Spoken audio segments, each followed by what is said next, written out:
Sekarang kita tanya, Gibran, do you speak feminism? Do you speak environmental ethics? Saya sudah dengar sosialisme Prabowo bahkan 3-4 tahun, 5 tahun yang lalu. Satu waktu Prabowo mampir, saya bilang mampir ke rumah saya. Dia mampir, bukan saya yang ke rumahnya. Lalu kita bicara tentang masa depan Indonesia.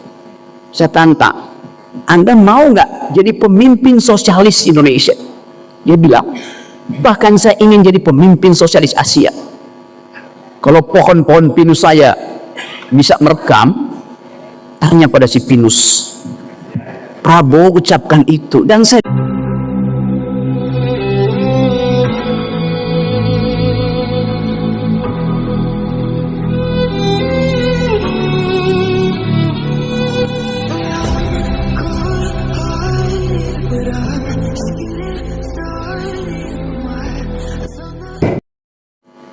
jadi kita tidak pernah berpindah dari rejim ke rejim berikutnya.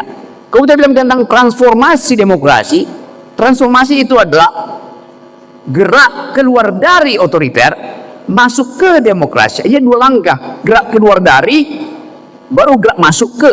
Itu namanya transformasi. Yang kita lakukan sekarang, kita baru keluar dari, takut masuk ke. Karena itu mesti ada koalisi. Isinya tukar tambah. Yang sebetulnya tidak diperlukan lagi ketika presiden terpilih. Dia bilang, saya dikawal oleh rakyat. Koalisi itu cuma tiket saya.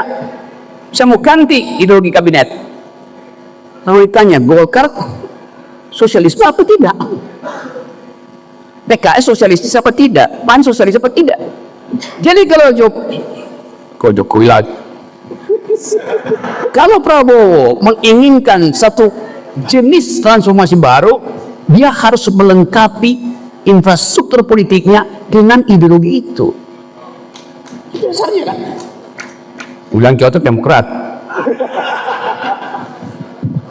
Walaupun kalau saya tagih, apakah SBY menginginkan sosialisme? Belum tentu. Tapi pasti dia ingin yang diucapkan Pak Robert tadi, ada demokrasi baru yang menghargai lingkungan.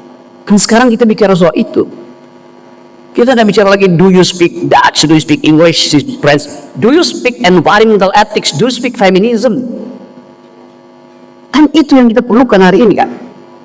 Sekarang kita tanya, Gibran, do you speak feminism? Do you speak environmental ethics? Apa tuh? Jadi sebelum moral kita dibuat keropos oleh keraguan-raguan kita, kita pastikan dulu bahwa ada hal yang harus difinalkan. Bahwa kabinet boleh di-reshuffle, tapi buat apa di-reshuffle kalau ideologinya tetap tidak radikal?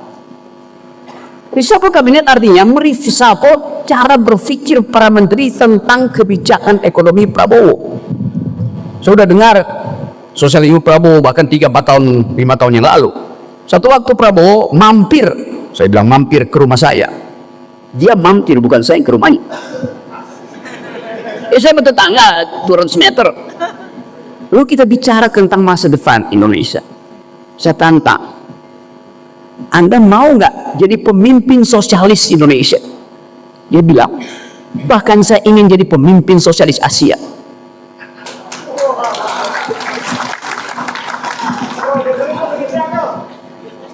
Kalau pohon-pohon pinus saya bisa merekam, tanya pada si pinus. Prabowo ucapkan itu, dan saya dukung. Karena memang kita memerlukan jenis ekonomi baru. Yang baru 2 tahun lalu, baru tahun lalu, mau kita praktekkan karena ada krisis global. Jadi kita bisa katakan, ya Prabowo visioner, dia mampu mendeteksi bahwa satu waktu akan terjadi perubahan cara berpikir. Yang disebutkan dengan bagus tadi Pak Robert, degrowth. Dan itu yang tune in dengan keadaan ekonomi dunia. Pendiri Davos, itu markas kapitalisme dunia, yang setiap tahun berunding tentang bagaimana kapitalisme dipertahankan melalui World Economic Forum itu, akhirnya sadar bahwa kalau terus ada growth, maka bumi ini rusak. Baru kira dari dulu 2 tahun lalu dia bicara begitu. Siapa pendirinya tuh? Klaus Schwab. Dia bicara begitu. Tokoh yang paling bertanggung jawab dan menginginkan dunia diatur oleh para kapitalis, akhirnya paham bahwa tidak mungkin pertumbuhan itu dimaksimalkan lagi. Daya dukung bumi selesai. Jadi soal-soal semacam ini mestinya dibicarakan di sidang kabinet. Apakah Sri Mulyani paham sosialisku? Pasti tidak. Saya berteman sama Sri Mulyani. Tetapi dari segi cara berpikirnya pasti tidak. Siapa yang mau terangkan itu? Mereka yang pernah belajar secara akademis, secara metodologis tentang ide itu, bukan mereka yang sedang dengar retorika. Kiri. Jadi kiri. Ya kiri, tapi kelingking. Nggak ada kepalanya di situ. Jadi kita ingin ada suatu kesempatan hari ini untuk menerangkan pada publik bahwa ideologi yang kita tuntut, kita inginkan, kita ingin pastikan melalui kepemimpinan Prabowo adalah sosialisme in optima forma. Kirinya siapa? Kiri PRD? Bukan. Kiri PRD berakibat komisaris. Nggak ada soal. Sebagai momentum awal. Tetapi harus dituntun presiden dengan ide itu. Karena itu harus ada reshuffle, lumpuhkan kabinet, isi dengan energi baru.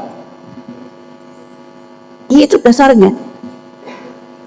Kan kita tidak mungkin minta menteri-menteri ini untuk bunuh diri, meninggalkan kabinet, karena kepentingan modalnya udah dia pastikan harus diambil walaupun APBN makin kecil. Karena banyak menteri yang kecewa pada Prabowo kan, karena nggak bisa merampok APBN lagi, diefisiensikan. Ini momentum pada presiden untuk memulai era baru. Ada Pak Dr. Hariman. Di dalam ilmu kedokteran, kalau satu sel rusak, maka sel itu oleh kekuatan naturalnya dia, atau kalau kita percaya Tuhan, oleh perintah Tuhan, dia akan bunuh diri sel itu supaya nggak merusak sel lain. Namanya apa Pak Hariman? Apoptosi, benar nggak? Anggut-anggut. Benar. Kalau sel gagal apoptosi, gagal bunuh diri, dia akan metastasi, merusak sel yang lain. Jadi mesti diamputasi supaya dia tidak metastasi. 3-4 menteri yang kawan kita gagal bunuh diri dan gak mau bunuh diri, kendati udah dipanggil kejaksaan. Jadi dorong dia buat apoptosi. Kan itu memalukan gerakan reformasi. Mereka yang dari awal ingin menuntun reformasi dengan masuk ke dalam kabinet, akhirnya menjadi calok di situ. Itu serius saya mau terangkan ini. Jadi sekali lagi ada kesempatan bagi kita untuk mengulangi energi reformasi. Kita ingin bukan memperingati reformasi, mengulangi reformasi. Kelakuan kita mesti tiba di situ. Jadi sekali lagi kesempatan ini kita pakai justru untuk menghukum diri kita sendiri yang gagal apoptosi. Selebihnya adalah jumlah energi yang kita kumpulkan di ruangan ini nggak ada gunanya kalau tidak dituntun dengan energi ideologis.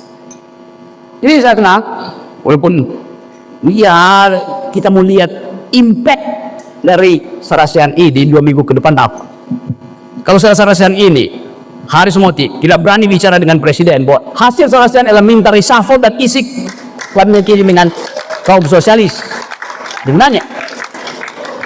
Jadi sebelum beban ini tiba pada Haris Moti, kita selesaikan di sini kok. Ada kesepakatan untuk menghukum mereka yang tak mampu berpikir sesuai dengan kapasitas berpikir presiden. Saya ucapkan itu dari sini. Inilah sesuatu yang bisa kita bawa pulang, bikin apain di semua media bahasa bahwa hanya dengan mengubah cara berpikir kabinet dimungkinkan kita menemukan kembali Indonesia yang sosialistis. Terima kasih.